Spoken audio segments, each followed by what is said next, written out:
We're rolling. Tell us about Sylvia. My wife's name is Sylvia Marrow, and she was trained as a ballet dancer. And for years, starting at the age of like 8 or so. But long before the days of penicillin, she got an infection back here. And they operated on it. They removed the tumor, whatever it was, in the course of which they cut the nerve of the hearing nerve. And then she couldn't spin anymore. And suddenly her career was over. So she went to college and studied anthropology. And I would say this about her.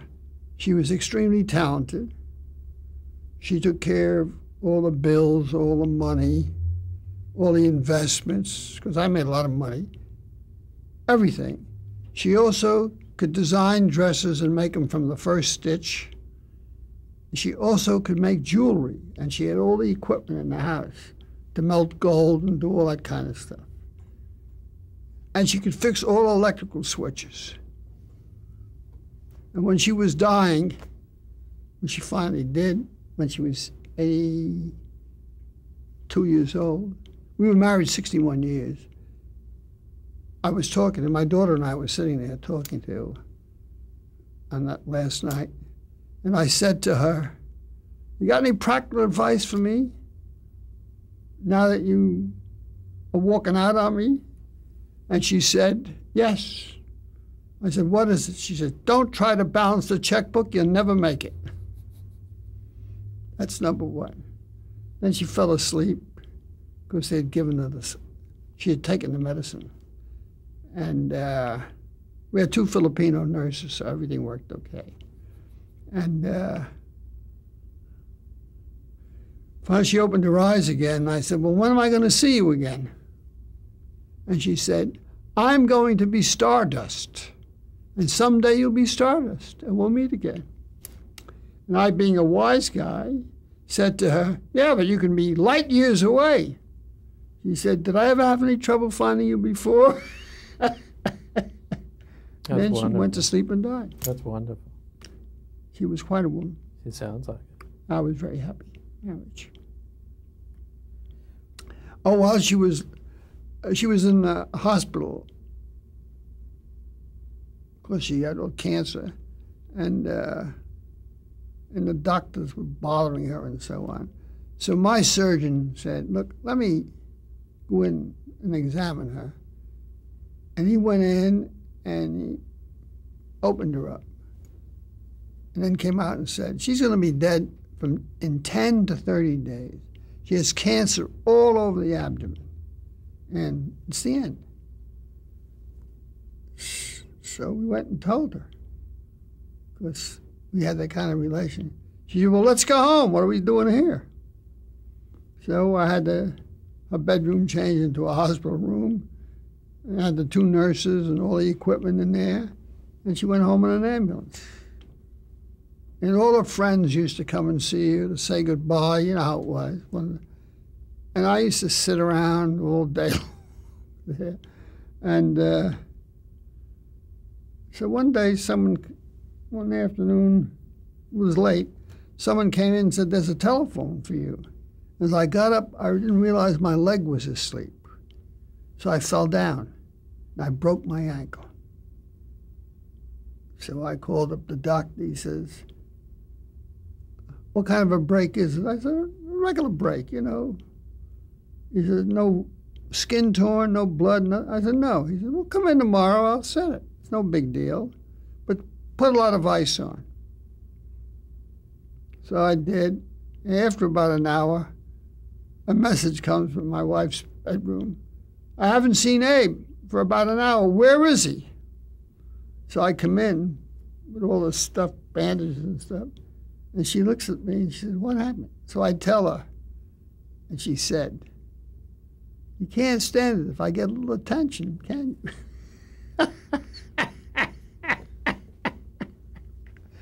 Great character. Terrific. I'll tell one more story about her. That's enough. So I'm only making $50 a week between these two jobs, you know. Well, in the 30s, that was a lot of money. And but she took a job at Macy's in the clerical department, so we'd have extra money for an apartment we had up near the university. And I'm writing all the time, see. And I sell a serial story, a novel, to American magazine. And I get checked for thousands of dollars. So I call her up. I said, Sylvia, you can quit at the end of the week. I said, because I just sold this. And I tell her, she says, end of the week, she said, I'll be down in 10 minutes. And she never went back. So she was quite a remarkable person. You were talking about Columbia, right after Columbia Law School, this was at the height of the Depression. Yeah. What was that like for you? It was usual. All the good kids studied hard, right? You know, the rats like me never went to class because you could go to school and not go to class as long as you took the final, see? And then I'd get somebody's notebook with all the cases covered, and I'd go over it, and I could pass the test. So when I went to the law school, I used to sit in on courses in medieval philosophy at the regular art school at Columbia with a very famous teacher there, and things like that. I learned to play bridge. I played chess, and sometimes I went to class. When I graduated, I passed the bar. I got a job in a nice little office that handled dyeing and printing of textiles industry, you know. And that's how I got into radio. Would you like to hear it? I just want to interrupt you a second. I want to ask what sort of political things were percolating in your life at that point? Well, at City College, what was percolating in my life was what went on down there where all the kids hang out, and that was radical politics of some kind. And I wrote for the school magazine, too. I had the campus, the humorous, so-called humorous column, where I published translations of Horace, but turning them into jokes, you see, and so on. And but I must have been all right because I was appointed to the English department on graduation, and I was teaching English. So I guess I managed all right. Did you become a member of the Communist Party about this time? No.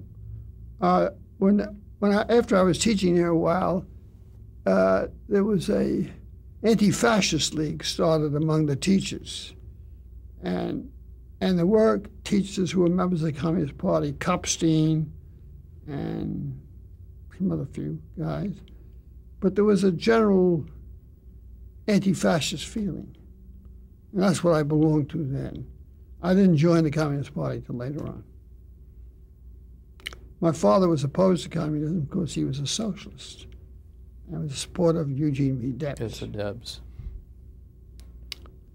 And he was very upset when his sister went back to fight in the revolution, which she did. You were about to talk about radio, and I cut you off there. How you got into radio. Oh, well, yeah. I'm working in this law office, see? And I get a call from the head partner. Well, I step into his office. So I go there, and there's a woman in there with him, kind of plumpish, good-looking woman, and she's Gertrude Berg, who has a show called The Goldbergs, which is on every day for 15 minutes. And she's decided to do a show based on a law case with the characters involved in that. So she's in there to find out about the law since she knows nothing about it. So they call me in since I'm the last one hired, right? And they say to me, he says, take her into your office. Well, I have 2 secretaries and all the cases I had to try. I'm in court every day, see? And I take her in, and I explain the rules of evidence and how you file cases. And her eyes glaze over. Nothing could be more boring and incomprehensible to someone who isn't involved. So she doesn't know I'm a writer, published in Avant-Garde magazine, see? So I say to her, what's the story? Which already was language she understood. And she told me. I said, well, what's the first one you want to do? The first, what do you call it, episode? I never heard of programs. And she told me, and I called my secretary in, and I dictated the show. And then I said to her, now you can change all the dialogue the way you write it, because I don't know how you write. I said, but don't change any of the legal facts. And you're in. She thanked me. She took it and went. And the next morning, I had a check for $50 from her. And she shows up again. It's the second episode, right? So I said, you know, I have to go to court. I can't spend time like this with you. Although I would like to, since I like the $50. See? And she said, I'll arrange it. And she went to the head partner, and he called me in his office and said, look, from now on, go to work with Mrs. Berg. We'll pay you your check. And when you're through with it, come back. We like you. We'd like to have you here. So I lived on one side of Central Park on the east side, and she lived at the Majestic in 2 floors with servants, and her father and 2 children, and her husband who were an engineer in the sugarcane industry and all that kind of stuff. And so I'd walk across the park every day, have breakfast with her or her father, and then we'd talk about the show, and then I go home and write my own stuff. How different was her persona in real life? Well, she was, first of all, she didn't speak with an accent. That's put on. And secondly, she's an engaging person and very talented. Because later on, she wrote plays with, always with some other person. But she had the gift. She could write great dialogue. And from her, I learned the classic remark, patience is a vulture. And I found that to be true. What was writing for the show like? After obviously you well, we're 2 episodes into it already. Well, I wrote with her. I mean, I would fix it up or give her clues of plots, things to do, and she was very engaging and accepted. I called her Tilly. That was her name, and we got on very well. But at the end of the first week, I get a check for like $27.50 from my law office. I get a check for $200 from her. And I realized this is a better profession than the legal profession. So I was now making a lot of money. How long did you stay with the show? Well, a long time ago during that period, in addition to Shirley Temple out on the West Coast, there was a young man named Bobby Breen. He was the male equivalent of Shirley Temple. He had a beautiful voice, but he was a little stinking kid, you know. So in between seasons, they hired her to write a screenplay for Bobby Breen. She was very, very popular. So she said to me, would you like to come out to the coast? I said, she said, I'll pay you. So my wife and I, we went to Chicago, then we took a train 2 nights, I think. A day What year and 2 was nights. this? What? What year was this? Let's see. 37, I guess, wouldn't it? 37, 38.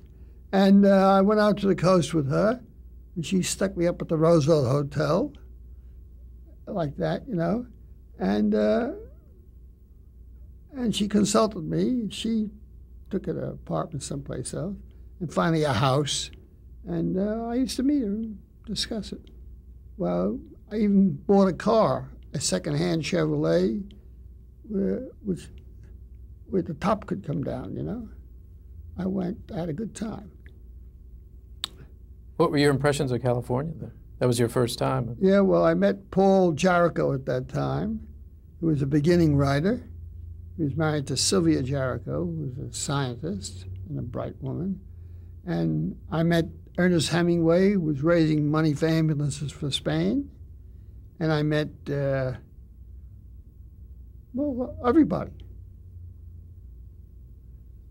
Because I wasn't involved in looking for a job.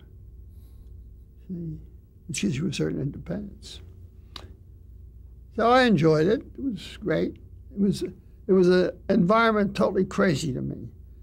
Like, for instance, the valley, which you know now, was all farms. And when the orange trees were in bloom, I mean, before they came into bloom, it was fragrant and beautiful. There was no smog. It was just beautiful. And that valley became what it is today after World War II. They built tracks with homes and tore down the trees and did everything they did to the valley. But at that time, it was gorgeous. And the mountains were great. Snow was great. And Mrs. Berg was very friendly and nice, an amiable person, to me anyhow. I got on well with her. And I worked for her.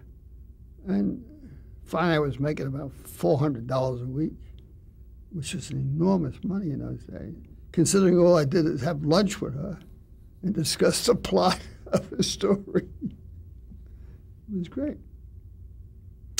I was not tempted to try to get a job in the movies at all.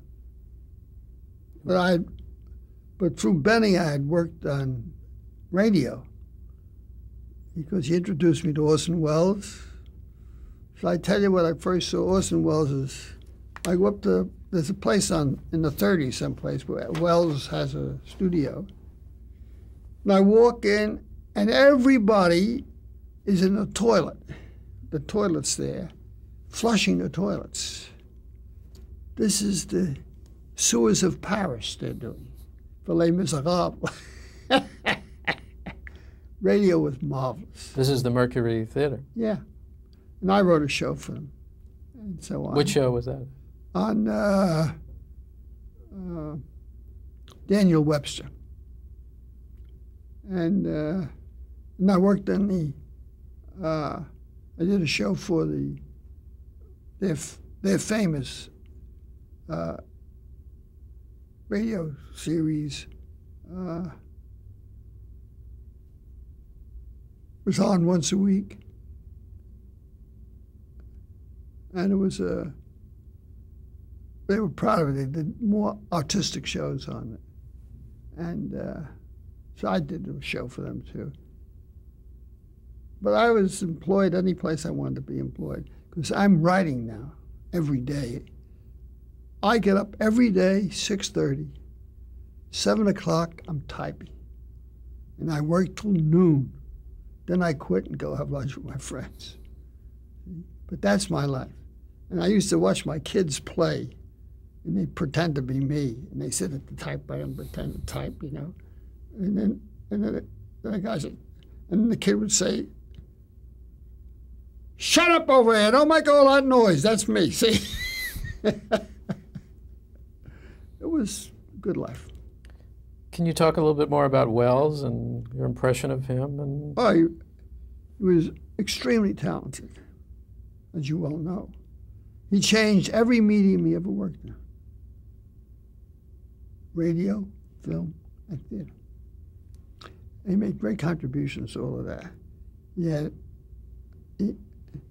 had a violent, a predilection for violent things to do on the air and so on. And plays, he liked that. And he had enough talent for 30 people. And he was good.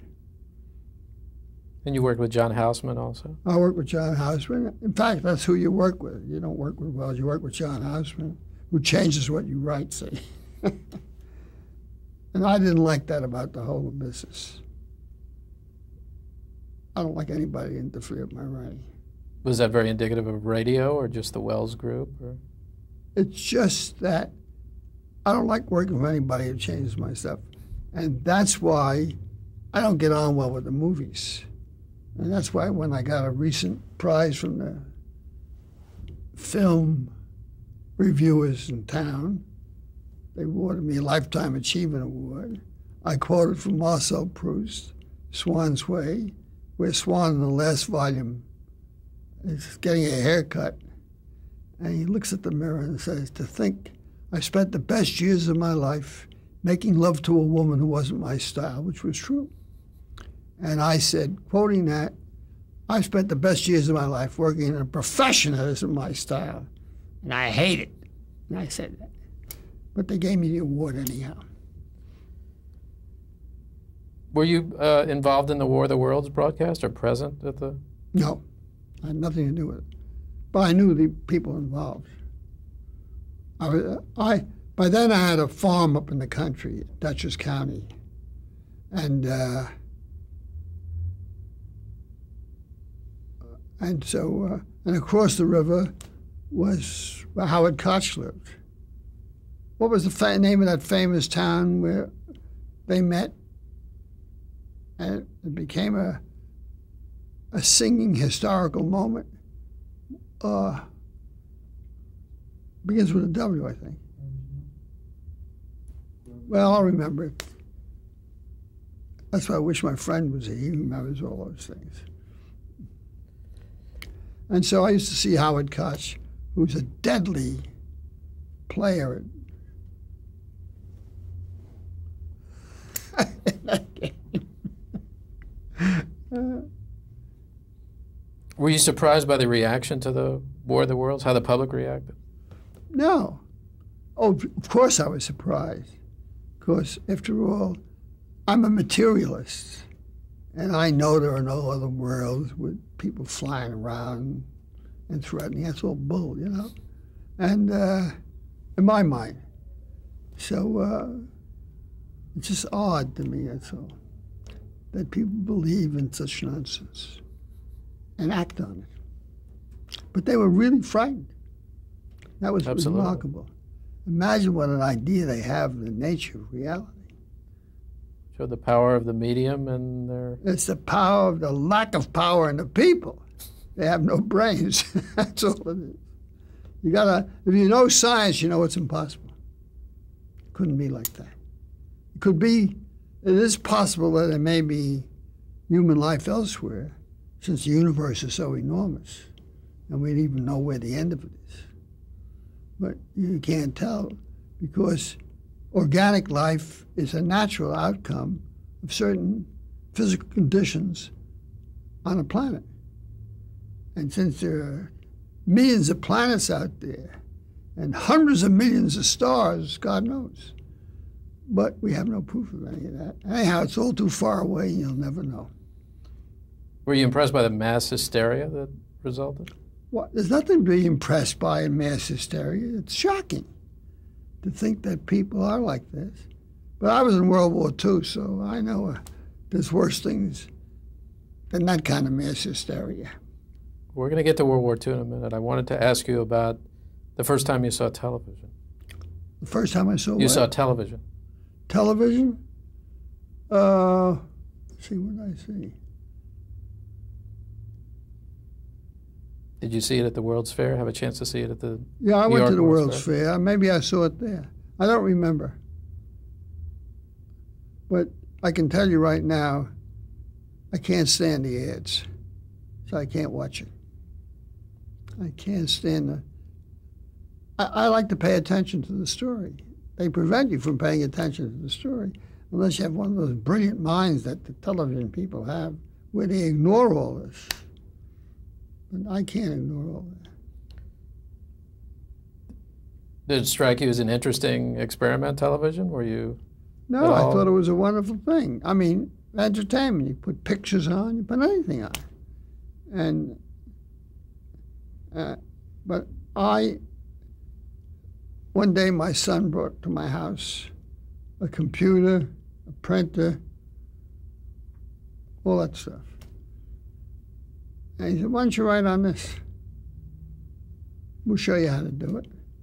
I said, I don't want to be up to date. And I'd get rid of my phone, too, if I could. Because all I get is a lot of calls from people wanting money for charity. That's what my mail consists of, too. That much mail every day, all saying, I do contribute to charity, but, you know, they never stop. And the police department, and the firemen, and the whole world, it's terrible. Did television seem like it would be something you would be attracted to as a storyteller? Well, I was attracted to it when it was the only job I could get. And Walter Bernstein and I and Arnold Manoff did the You Are There series, where we got our revenge for being blacklisted, so to speak. Let's go back to, you started to talk about World War II. Were you drafted in? No, I couldn't be drafted. First of all, I can't see with my glasses off. In those days, well, I now have fake eyes, see. But before that, if I took my glasses off, I couldn't see. Besides, I had a wife and child. So it was 3X, whatever the hell it was, you know. But since I was interested in the war, I decided I would get in. So my brother was visiting. He's in the 82nd Airborne, officer, my younger brother. And he told me that he was in an outfit called the OSS. And they were preparing for a drop into Yugoslavia. They prepared so long the British dropped in first, but that's irrelevant. So he said, you can get into the OSS because you're smart, you're a radical, you know, all this stuff, and you can work with the underground in Paris and France.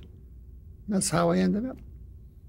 So your communist involvement had no impact on your Sure. OSS? Oh, no, they liked me for that because I knew what the hell I was talking about. I knew what they were talking about because the FFI groups, small groups who fought in the underground, there was a De Gaulle group, there was a Catholic group, and there was a communist group. See? And they were, like, for instance, on the first job I had there, which was to seize Radio Paris, which was about 18 miles outside of Paris, just before the troops came in. No, the troops were in already. Paris was liberated. Oh, I think we're going to have to stop, Abe. What? We're going to have to stop Okay. and change tape. You